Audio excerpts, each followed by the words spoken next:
안녕하세요. 12월 25일 성탄절 금요일 아침, 오늘 이 귀한 말씀 우리가 함께 나눌 수 있어 감사합니다. 오늘은 베드로후서 3장 1절부터 7절의 말씀을 가지고 주님의 약속은 반드시 이루어진다, 이런 주제를 가지고 은혜를 나누겠습니다. 주님이 탄생하신 성탄절에 주님의 재림과 심판에 대한 주제를 이야기하니까 참 어울리지 않는다, 이런 생각이 드는데, 사실은 성탄절에 하나님께서 주신 약속, 메시아의 약속이든 주님의 재림과 심판에 대한 메시아의 약속이든 하나의 약속으로 본다면 오늘 이 말씀은 예수님 탄생만큼이나 우리에게 똑같은 은혜를 주는, 같은 주제를 가지고 있는 약속이라는 면에서는 그런 은혜가 있다고 믿습니다. 오늘 거짓 교사들에 대한 설명을 마친 베드로는 주님의 재림과 심판에 대한 주제로 그 내용을 옮겨갑니다. 왜냐하면 그 당시에 거짓 교사들 중에 예수님의 재림을 부인하는 자들이 나타나서 예수님의 재림은 없다, 우리가 이 시대에 율법을 잘 지키며 살아야 된다, 이런 이단들이 생겨났거든요. 그렇기 때문에 베드로는 이 주님의 재림과 심판을 조롱하는 거짓 교사들을 비판하며 이 말씀을 쓰고 있다, 이렇게 볼 수가 있습니다. 오늘 이 말씀 보면서 우리가 이 예수님의 재림을 부인하는 자들이 단순히 그냥 교리적인 사실로, 아니면 현실의 신학으로 그렇게 말하는 것뿐만 아니라 이 재림의 신학이 없더라면, 심판의 신학이 없더라면 우리 역시도 이들처럼 거짓된 인생으로 갈 수밖에 없다, 그런 사실을 특별히 베드로는 보여주고 있습니다. 그렇지 않습니까? 그들이 어떻게 말하냐면, 야, 주님의 강림하신다는 약속이 어디 있냐, 조상들이 잔으로부터 옛날부터 지금까지 그냥 똑같을 것이다, 이렇게 가르침으로 이 땅이 계속될 것처럼 우리들에게 헛된 희망을 주는 거죠. 그러면서 이 땅에서 너희가 누리고 잘 살아야 한다, 너희 욕심을 채워야 된다, 이런 식으로 가르치고 있다라는 겁니다. 그러면 이 말씀을 지금 듣고 있는 초대교회 성도들, 로마의 핍박과 환난으로 어떤 때는 감옥에 가기도 하고 어떤 때는 죽음의 그 문턱에 있는 그러한 사람들이 바라볼 때 이 얼마나 소망이 없고 예수님이라는 것이 미래가 없는, 정말 아무것도 아닌 헛된 신앙에 불과하게 되는 거죠. 어떻게 보면 이 종말, 다시 말하면 재림에 대한 신학을 무시하는 것은 오늘 우리의 신앙을 실망시키고 우리가 살아가는 이 신앙의 모습이 오히려 잘못되었다라고 낙심하게 만드는 그런 엄청난 이단이라고 볼 수가 있는 겁니다. 물론 우리 마음속에 재림, 심판 그러면 두려움부터 있죠, 사실은. 근데 하나님의 뜻대로 살려고 몸부림치는 사람들, 그렇게 살면서 이 땅에서 고난과 어려움을 겪고 있는 사람들에게는 재림과 심판이야말로 가장 기다리는 하나님의 약속이라는 거예요. 사실 이 땅을 살아가면서 현실적으로는 용서와 사랑, 축복, 이런 거 굉장히 더 좋아하지 않겠습니까? 그게 더 내 마음이 편하고요. 근데 재림으로 가면 예수님이 오셔서 우리를 심판하시고 우리를 갚으시고 이런 얘기하면 사실은 내가 살아가는 모습 속에 하나님 앞에 좀 부끄러운 모습이 있고 당당한 모습이 없다라면 그 재림과 심판이 두려울 수밖에 없는 겁니다. 그때도 마찬가지예요. 그 어려움과 고난을 겪은 참된 성도들은 이 말씀이 위로가 되지만, 지금 그때 당시에 믿음을 버리고 배교했던 성도들, 또는 교회는 다니고 믿음은 있는 것처럼 보여도 믿음으로, 신앙으로 살지 못했던 그런 사람들에게는 이 말씀이 굉장히 두려운 말씀이 되는 거죠.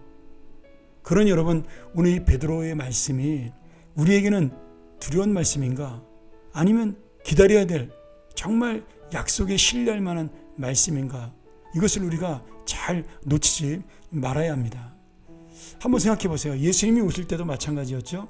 예수님이 탄생했다는 소식을 들은 사람들 중에 목자들, 많은 사람들은 기뻐했는데 그 소식을 들은 헤롯 왕과 신하들은 소동이 일어났다라고, 예루살렘 성이 뒤집어졌다라고 그렇게 표현하고 있습니다.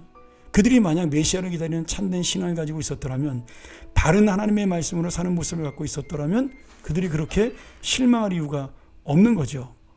그러나 그들의 마음속에는 예수님보다는 자기의 욕심을 채우려는 마음이 있었기 때문에 훨씬 더 예수님이 왔을 때 두려움과 떨림, 자신의 자리를 뺏길 것 같은 그런 걱정이 있었다라는 겁니다. 오늘 베드로가 3장 5절에 이렇게 말씀하고 있어요. 저희가 이 하나님의 말씀을 잊어버리려고 한다. 일부러 잊어버리려고 한다. 그러면서 불어익으려 이런 단어를 쓰고 있는데, 이 말씀은 헬라어로 란사네이라는 말인데, 이게 내가 분명한 사실을 보고도 내 눈을 감아버리는, 목격을 하고도 아니면 알면서도 부인하는 그런 악한 거짓된 행위를 말하고 있는 겁니다. 실제로 이들이 알고 있는 거죠. 알고 있음에도 내가 이것이 이루어지면 손해보기 때문에, 아니면 심판을 받기 때문에 이들은 거절할 수밖에 없는, 그러한 마치 예수님 탄생했을 때 헤로당처럼 죽여서라도 내가 권력을 유지하고 내 명예를 유지하겠다라는 그런 마음에서 나온 것이라는 겁니다. 여러분, 오늘 분명히 사도 바울이 이야기하는 것은 이 신앙, 이 재림의 신앙은 영원하다라는 거예요. 반드시 이루어진다라는 겁니다. 이 약속은 창세기 9장의 무지개 언약으로 이루어지는 약속입니다. 주님께서는 그 무지개를 보여주면서 내가 너희에게 이 무지개가 증거가 되게 하겠다. 물로 너희를 다시는 심판하지 않겠다. 그렇게 약속하신 것이죠. 그 약속은 지금도 이루어지고 있고, 이제는 장차 있을 예수 그리스도의 재림을 통한 다른 심판을 예고하는 하나님의 약속이기도 한 것입니다. 오늘 여러분, 베드로가 그때 세상, 노아의 세상 때는 물의 넘침으로 멸망하였지만 이제 하늘과 땅은 똑같은 말씀으로 이 땅을 불사르기 위해서 이 약속이 내려오고 있다. 그리고 경건치 아니한, 다시 말하면 이단과 하나님의 말씀을 따르지 않는 사람들에게는 이 말씀의 심판의 날과 멸망의 날까지 보존해서 그들에게 기다리고 있다라고 마지막으로 경고하며 무서운 심판의 말씀을 선언합니다. 오늘 여러분, 우리 주님은 신실하신 분이고 반드시 약속을 이루시는 분이죠. 그 약속이 우리에게는 금과 같은 보배로운 약속이나 하나님의 말씀을 믿지 않는 자, 하나님 말씀대로 살지 않는 자에게는 그것이 무서운 심판의 말씀이 된다는 겁니다.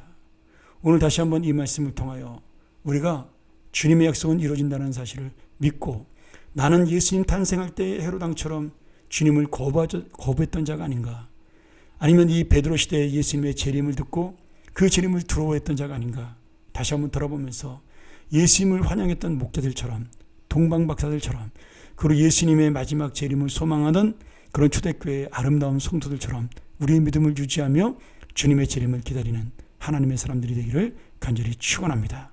함께 기도하겠습니다. 하나님 아버지, 오늘 우리 이 말씀이 내 마음에 잘 박힌 못처럼 박혀 정말 주님의 약속을 기다리는 우리 성도들의 귀한 마음의 말씀이 되게 하여 주시옵소서. 이 세상을 살아갈 힘있는 말씀, 용기의 말씀이 되게 하여 주시옵소서.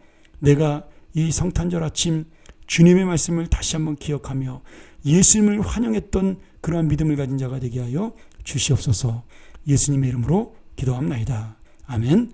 우리 다시 한번 이 말씀 묵상하면서 이 성탄절 아침에 주님의 재림을 소망하고 약속을 소망하는 그런 믿음을 달라고, 주님의 때를 환영하는 자가 되게 해달라고, 그 믿음으로 그 은혜로 사는 하나님의 사람이 되게 해달라고 우리 함께 통성으로 또 여러분 묵상으로 기도하면서 이 시간을 마칩니다. 감사합니다.